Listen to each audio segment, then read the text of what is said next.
Hello दोस्तों, मेरा नाम हिमांशु गौतम और एक बार फिर से आपका स्वागत है आपके अपने इस YouTube चैनल पर।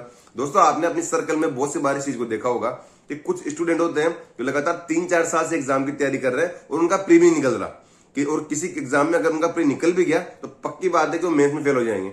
और आपने कुछ स्टूडेंट इस तरीके के भी देखे होंगे जिन्होंने 1 साल तैयारी कर ली और उसके बाद लाइन से जो भी एग्जाम दे रहे हैं, चाहे वो सीजीएल का एग्जाम हो, सीएचएसएल का एग्जाम हो, सीपीओ, रेलवे, कोई सा भी एग्जाम हो, और वो आसानी उसका प्री भी निकाल रहे हैं, मेंस भी निकाल रहे हैं और लगातार एग्जाम क्रैक कर रहे हैं, सिलेक्शन ले रहे हैं। ठीक है, तो दोनों तरीके के स्टूडेंट आपने अपने सर्कल में, अपने परिवार में, अपने दोस्तों में, अपनी कोचिंग में पक्की बात है कि देखे होंगे। ठीक है, तो भाई क्या अंतर होता है दोनों में और किस वजह से ऐसा होता है?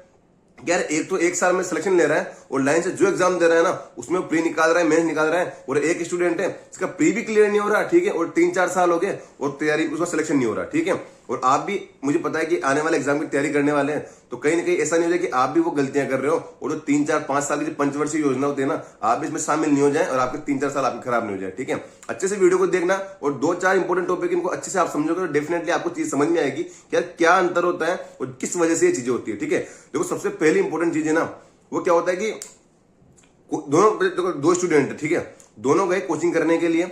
जो सबसे पहली जो चीज आपको करनी होती है ना कि आपका जो भी आपने पढ़ाई कर ली, ठीक है, जैसे मैं कोई भी एक टॉपिक उठा के बता रहा हूं आपको कि टाइम एंड वर्क, ठीक है, मैथ में टॉपिक आता है टाइम एंड वर्क। 20 दिन 25 दिन आपकी कोचिंग में लगे, वो पूरा खत्म हो गया। उसके बाद आपने एक नोट्स तैयार कर लिए अपने, क्या मैं टाइम एंड वर्क के मेरे ये वाले नोट्स तैयार हो गए। ठीक है, तो उसके बाद भाई साहब ये जिम्मेदारी, एक अगर आप अच्छे स्टूडेंट हो तो आपकी जिम्मेदारी की अब आप चाहे 1 साल तैयारी करो, चाहे 2 साल तैयारी करो, अगले 1 साल 2 साल में आप चाहे 5 एग्जाम दो, चाहे 10 एग्जाम दो, टाइम एंड वर्क आपको दोबारा कहीं वीडियो से नहीं पढ़ना, क्योंकि आप ऑलरेडी अपनी तैयारी के शुरुआत में 20 दिन लगा के आपकी कोचिंग में, चाहे वो ऑनलाइन हो चाहे वो ऑफलाइन हो, टाइम एंड वर्क आप कर चुके, उसमें आप 25 दिन पहले ही दे चुके हो। ठीक है, तो अब ऐसा नहीं कि आज के 6 महीने बाद कोई एग्जाम आया तो आप उसमें तो आपने जो पढ़ा तो काम आ गया, ठीक है, उसके 6 महीने बाद कोई एग्जाम आया तो दोबारा से कोई वीडियो देख रहे हो, पहले बार इस वाले टीचर के देखे थे, इस बार इस वाले टीचर के देखेंगे। ठीक है, सबसे बड़ी गलती होती है कि एक बार अगर आपने कहीं भी कोचिंग सिलेबस आपका कंप्लीट कर लिया, अपने नोट्स आपने बना लिए, तो वो नोट्स से आपका सब कुछ है। ठीक है, अब चाहे 1 साल में 2 साल में आप 10 एग्जाम दो या 20 एग्जाम दो, उस नोट से आपको रिवाइज करना है, क्योंकि भाई ऐसे तो टाइम एंड वर्क कोचिंग में खत्म होने में आपको लगे 25 दिन, ठीक है, पर आपके नोट्स हैं, अगर उससे आप रिवाइज करोगे तो आप 1 दिन में रिवाइज कर लोगे ना। ठीक है, तो सबसे इंपॉर्टेंट चीज है कि जो जो आपका जैसे जैसे सिलेबस खत्म हो रहा है, ठीक है, तो अपने नोट्स तैयार करते हुए रहो। अगर आपके पास प्रॉपर नोट्स है ना भाई साहब, तो टॉपिक की समझ आपको बहुत तगड़ी होगी। अगर उस टॉपिक के आप क्वेश्चन लगा रहे हो और कहीं प्रॉब्लम आ गई तो आप फटाफट से नोट्स देख लोगे अपने और आप सोल्व कर लोगे। ठीक है, ये पक्की बात है, मैंने अपनी लाइफ में देखी है कि स्टूडेंट होते हैं प्रॉपर नोट्स मेंटेन ही नहीं करते और नोट्स अच्छे से बनाते नहीं है, उसका वाकई में बहुत ज्यादा नुकसान होता है। ठीक है, तो सबसे पहला सबक यही है भाई साहब कि जहां से भी कोचिंग कर रहे हो, चाहे ऑनलाइन कर रहे हो या ऑफलाइन कर रहे हो, कहीं से भी आप कोचिंग कर रहे हो, अपने नोट्स को बहुत प्रॉपर तरीके से बनाओ, इस तरीके से कि आने वाले इस एग्जाम में भी काम आएंगे 6 महीने बाद। और अगर 2 साल बाद भी, क्योंकि बहुत सी बार होता है ना कि आपने सिलेक्शन तो ले लिया पर आगे भी आप किसी अच्छी पोस्ट के लिए, किसी और चीज के लिए आप एग्जाम की तैयारी कर रहे हो, तो वहां भी आपको वापस वो नोट्स काम में आए। ठीक है, वो नोट्स से आपका जीवन बन जाए उस टॉपिक के लिए, सबसे पहला सबक यही है। ठीक है, दूसरी बात दोस्तों, क्वेश्चन प्रैक्टिस। एक बार बताओ, जो मैंने बताया आपको कि आपने कोचिंग की शुरुआत करी, 7 से 8 महीने की मान लो मैथ्स की कोचिंग होती है, ठीक है, उसमें आपने 20 दिन में टाइम एंड वर्क खत्म कर लिया, ठीक है, उसके क्वेश्चन लगा लिए। अब आपके 8 महीने कोचिंग चलती रहेगी, तो आप दोबारा टाइम एंड वर्क की क्वेश्चन प्रैक्टिस कब करोगे? 8 महीने बाद जब आपकी कोचिंग हो जाएगी पूरी। अधिकतर बच्चे ये गलती करते हैं कि शुरुआत में उन्होंने मतलब कोचिंग कर ली, एक टॉपिक उन्होंने खत्म कर लिया मतलब 20 दिन में, ठीक है, और उसके क्वेश्चन 20 दिन लगाते रहे, ठीक है, उसके बाद वो क्वेश्चन लगाने बंद कर देते हैं क्योंकि अगला टॉपिक शुरू हो जाता है उनका। ठीक है, ये सबसे बड़ी मिस्टेक होती है कि बच्चे मिक्स क्वेश्चन की प्रैक्टिस नहीं करते। अब आपने आज उसकी प्रैक्टिस कर ली, उसके बाद 6 महीने बाद 7 महीने बाद जब आपकी कोचिंग खत्म हो जाएगी, उसके बाद आप प्रैक्टिस करना शुरू करोगे वापस से, तो 6 महीने में वापस सब कचरा हो जाएगा भाई साहब, सब धूल हो जाएगा, सब दिमाग से आपका गायब हो जाएगा।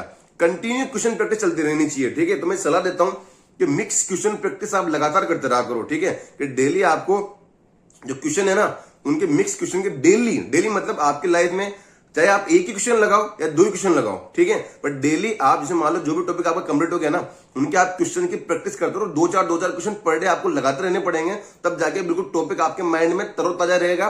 और 6 महीने बाद जब आपकी कोचिंग होगी ना कंप्लीट, तो ऐसा नहीं हो जाए कि एंड में 6 महीने बाद हम कोई टॉपिक पढ़ रहे हैं पर पहले महीने में जो टॉपिक हमने पढ़ा था वो तुम्हारे दिमाग से निकल गया। ठीक है, सबसे मेरी इंपॉर्टेंट सलाह है कि मिक्स क्वेश्चन की प्रैक्टिस करते रहा करो, टॉपिक वाइज या फिर जो भी मिक्स क्वेश्चन होते हैं आपको लाइन से टेक्स्ट बुक भी मिल जाते हैं, टेक्स्ट बुक पे आपको जो प्रीवियस ईयर मॉक वगैरह होते हैं, चाहे सीजीएल की आप तैयारी कर रहे हो या सीएचएसएल, सीपीओ, एमटीएस, जीडी, आप किसी भी एग्जाम की तैयारी करो, एसएससी में और रेलवे में, ठीक है, सबके आप वहां को चैप्टर वाइज और मिक्स क्वेश्चन आपको मिल जाएंगे, ठीक है। मिक्स में आपके पास क्या होता है ना कि वो टॉपिक भी जरूर होंगे जो आपके अभी तक कोचिंग में कवर नहीं हुए, तो कोई बात नहीं भाई, उनको छोड़ दो।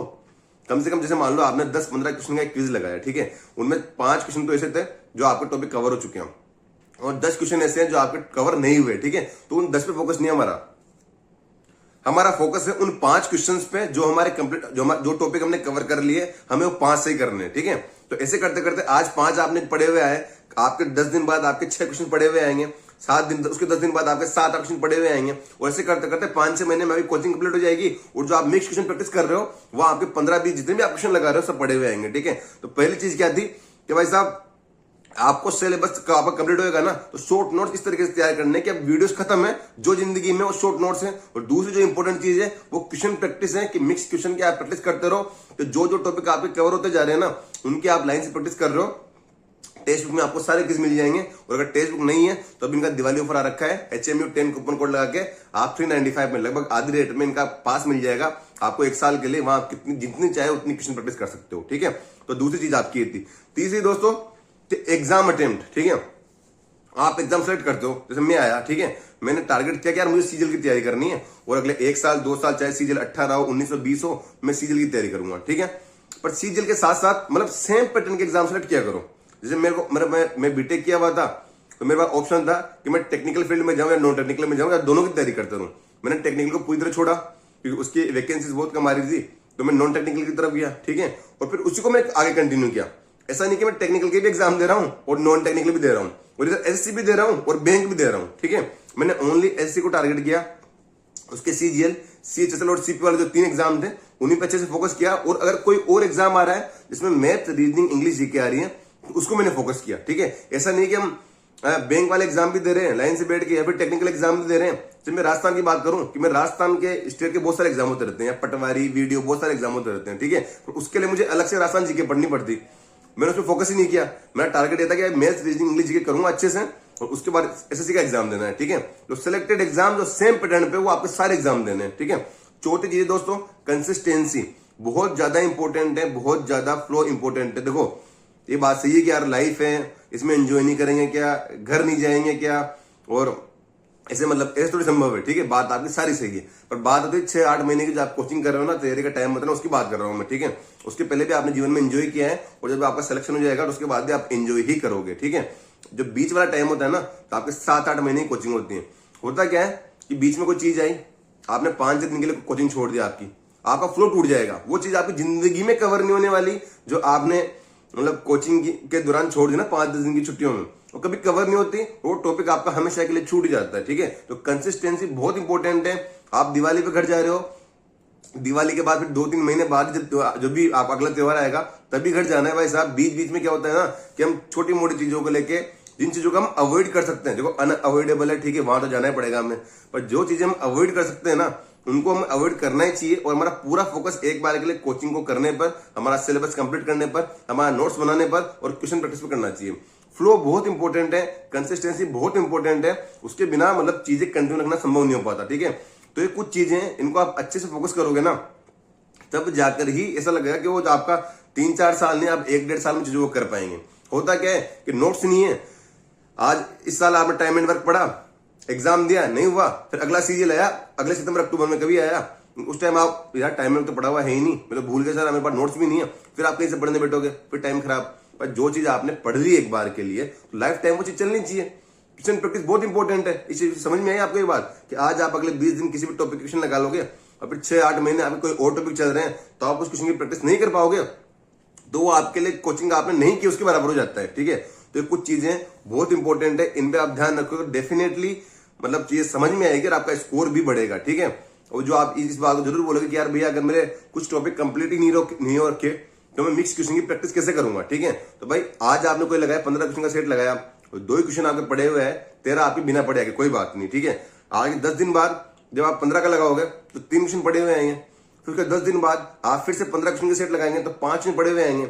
ऐसे करते करते करते भाई साहब पूरे मतलब आपकी कोचिंग कंप्लीट हो जाएगी और 15 में से 15 पढ़े हुए आएंगे और मिक्स की प्रैक्टिस चलती रहेगी। हमारा मेन टारगेट जो टॉपिक शुरू में हो गया उनकी भी तो प्रैक्टिस करनी है भाई साहब। ऐसा नहीं चाहिए कि पीछे का भूल रहे आगे पढ़ रहे, पीछे का भूल रहे आगे पढ़ रहे हो, ये वाली गलती में नहीं करनी है। तो उम्मीद है कि आपको चीजें समझ में आई होगी, इनको कंटिन्यू अच्छे से फॉलो करना, डेफिनेटली आपको फायदा नजर आएगा। Thank you so much.